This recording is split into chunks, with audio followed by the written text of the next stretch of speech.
ไปอยู่ใส่น้อผู้บอกคนรอใจสิขาดแล้วลูกเมียพี่น้องห้องหาแซวแซวไปนั่งคอยท่าหน้าทำบ่เห็นกู้ภัยเพิ่นมนเข้าทำสอบคนทั้งคืนและเว้นพากันสอกหาตาแทบกระเด็นแต่ยังบ่เห็นหาเจ้าบ่พอจะเป็นจังใดมโนภาพไปพาใจหดหูดำลงชีวิตในถ้ำในหูชีวิตการเป็นอยู่คือสิลำบากหลายน้อเขานำถือไปหลายมือคงหมดสิกินยังต่อยังมีเหือแห้งสู่ไว้อยู่บ่สาธุเด้อลูกขอให้มีปาฏิหาริย์เจ้าป่าเจ้าเขาเบิ่งแยงลูกเต้าปลอดภัยแน่ทอนให้เห็นเส้นทางกลับคืนเฮือนนอนลูกขอวิงวอนได้โปรดสงสารส่งเสียงห้องหาของพวกผู้ขาให้ดังกังวานส่งไปหอดหู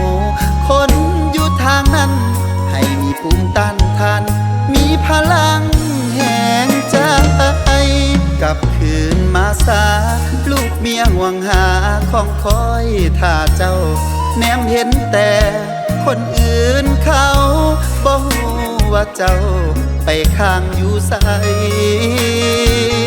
นั่งภาวนาให้เจ้ากลับมา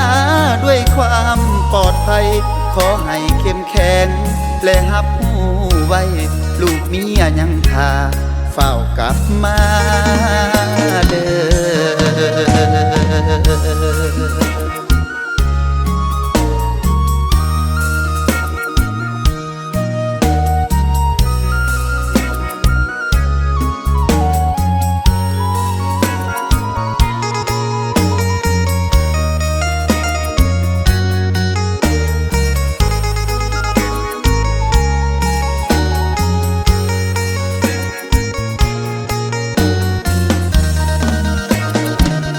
เจ้าป่าเจ้าเขาเบิ่งแยงลูกเต้าปลอดภัยแน่ทอนให้เห็นเส้นทางกลับคืนเฮือนนอนลูกขอวิงวอนได้โปรดสงสารส่งเสียงห้องหาของพวกผู้ขาให้ดังกังวานส่งไปหอดหูคนอยู่ทางนั้นให้มีภูมิต้านทานมีพลังแห่งใจกลับคืนมาสา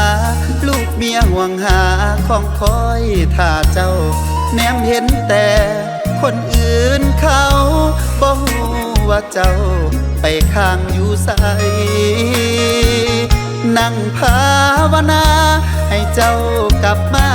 ด้วยความปลอดภัยขอให้เข้มแข็งและรับรู้ไว้ลูกเมียยังท่าเฝ้ากลับมาเด้อ